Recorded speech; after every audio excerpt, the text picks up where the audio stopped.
What's up, y'all? This is Darren Waller. This is how I made, saved, and spent my first $1 million.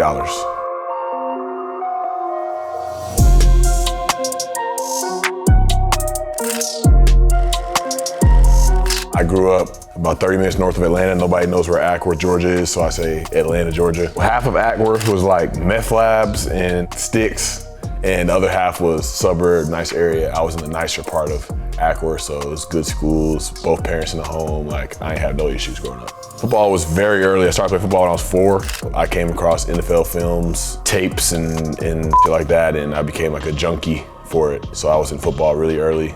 My first year I played offensive line. Then from there on I played like quarterback and linebacker on defense until like high school, but very early on I loved football. Tight end wasn't until my second year in the NFL.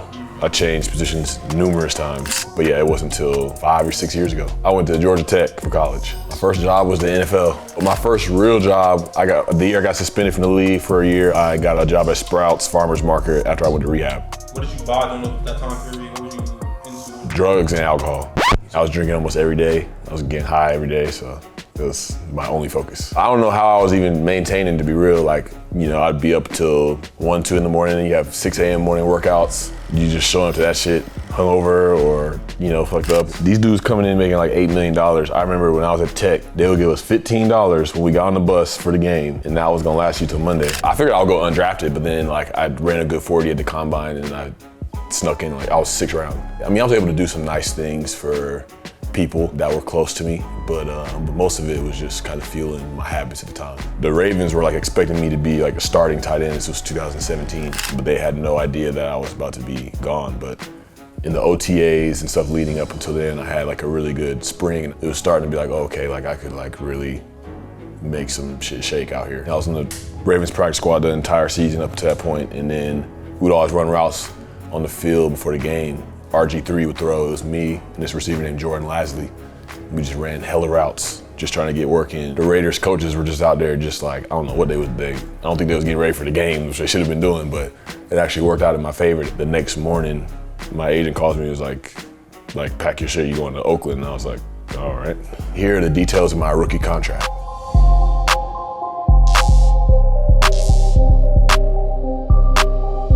Money will really expose you if you're a people pleaser. So I feel like you need to have self-awareness, because if you're out there trying to run with people and spend all this money to look a certain way and be perceived a certain way, you're gonna run through your paper in no time. You see that happen with, was it like 78% of professional athletes in 5 years go broke? So it's like, you gotta know like your purpose and what your values are. And when you have values, it kind of gives you direction and parameters as to how you wanna live on a day-to-day basis, because if not, you know, it's a million things you could just blow your money on. So I would say it starts there, but yeah, you gotta have a team of people around you. And you gotta be able to let them do their job and give you their opinion of like, nah, I don't think you should invest in this, or like to get you to stick to a budget, because, you know, sticking to a budget may not be sexy and it may not be what's popping, but it's not gonna be about what's popping forever. It's gonna be about what you saved and what you're able to do and set up, you know, future generations with. So you heard about how I made my first $1 million, so let's talk about how I spent it. So I spent about $8,000 on cigars. Like I said, I did a lot, drank a lot, smoked a lot. I'm sober now. I've been sober for like 5 years and change. Cigars is really my only thing. Smoke a couple a week probably. Padrones, favorite, Placencia, Liga Privada. I'm always generous. People are generous with me. You know, I went to the Las Vegas Aces. They won the WNBA championship. I brought a whole humongous bag of cigars for the buses for the parade. So like I'm always showing love.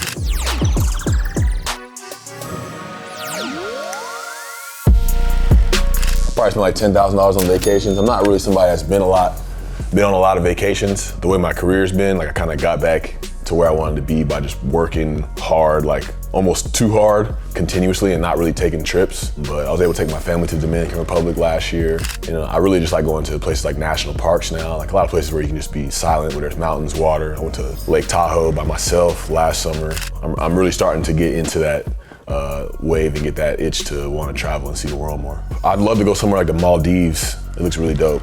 I don't know how I'd do it a 24-hour flight, but just like the secluded, like you have your own little hut with that shit looks fire.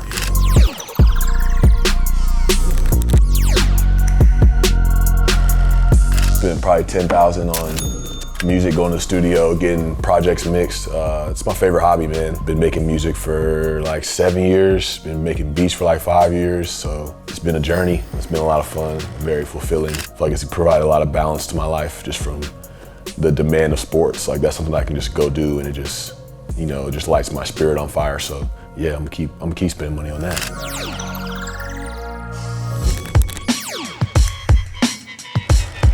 So if you can't tell, spent a decent amount of money on tattoos. My head is itching like fuck right now. I just got my head done like 5 days ago. It's healing right now. Yeah, it's like a hawk and then an angel playing a horn. My first tattoos in like 2012. Shout out to Cali. Only person that's touched my body outside of one word. But yeah, tattoos are dope, man. Something I really fall in love with. Just I feel like with my temple, I want to, you know, decorate it in the way I want to decorate it, but also to have things that have meaning. And I feel like tattoo is honestly like a great meditation practice. It keeps you present. Like that pain keeps you right there in the moment. You know, kind of teaches you a lesson of like if you want something, you gotta sit through whatever pain that comes with it to get what you want. So I've really enjoyed this tattoo journey. I keep coming back. My first tattoo was a Bible scripture on my left pec. 2 Chronicles 15:7, but as for you, be strong and do not give up, for your work will be rewarded. That's something I got in 2012, and now probably 10 years later is where I really see it like come into fruition, kind of.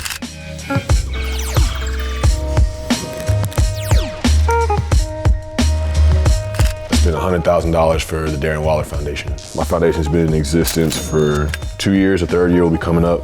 And each year I'm gonna donate $50,000 each year toward the programs that we do to really, you know, let people know like this ain't just like a image thing. Like I'm really trying to put boots on the ground, you know what I'm saying? So it's really gone towards helping people go through treatment. Like my foundation's put almost 50 people through like a 30-day rehab, staying on scholarships. So really just trying to allow people an opportunity to change their lives. Like I went to rehab for free that the league paid for, so I just want to be able to continue to pass that gift on to them. So, you know, I throw money at it myself because I want to see it change people's lives. I go to 12-step meetings every week, so I'll see a dude in a meeting in Vegas, and he'll come and be like, "Yeah, bro, like I'm on one of your scholarships, and like I really appreciate it. It means a lot. Like it's really giving me an opportunity to change my life." And I'm just like, whoa, like, 'cause, you know, I just think about how my life was, like, you know, in college and coming up and shit like that.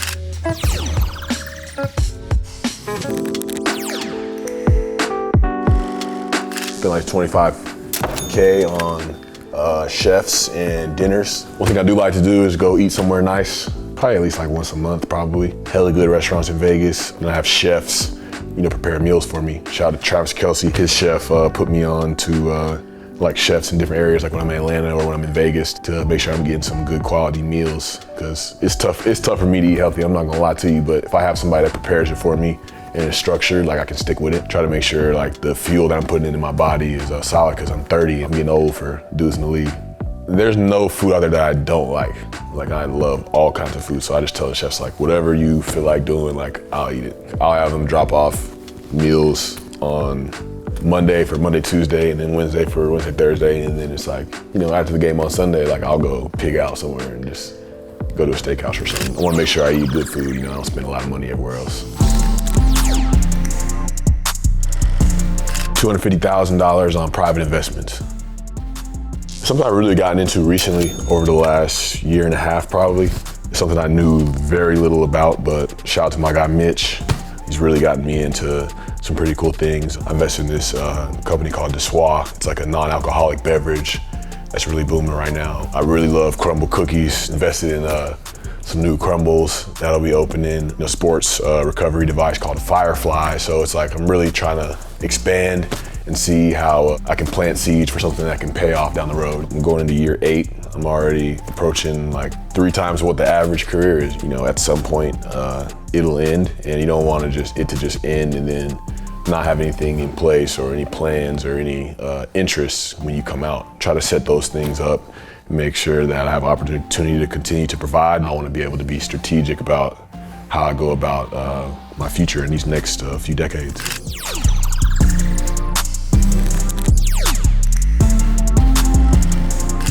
$35K on the old 2014 Jeep, man. seen some good times and really bad times in that Jeep. I'm more of like a point A to point B car kind of guy. You know, I don't really need too much out of it. That's the only car I've ever bought. I'm cool with it. I don't need too much. $575,000 on land. It's been a few year process, but it's been really cool to design it. Shout out to Blue Heron Homes to build that from the ground up. It's really becoming a beautiful thing that I'll get to move into soon. By far the biggest purchase I've ever made. I got like speakers in the walls so they can like go, you can play music and it can go kind of everywhere. Infinity pool, excited about that. Zen area upstairs has like a plant wall, places to like meditate and read. Probably get a piano in there. Shout out to Fast Waller. This has been fun. Shout out to GQ, since I've been shouting everybody in the world out. Appreciate you guys, it's been fun. I'm out of here.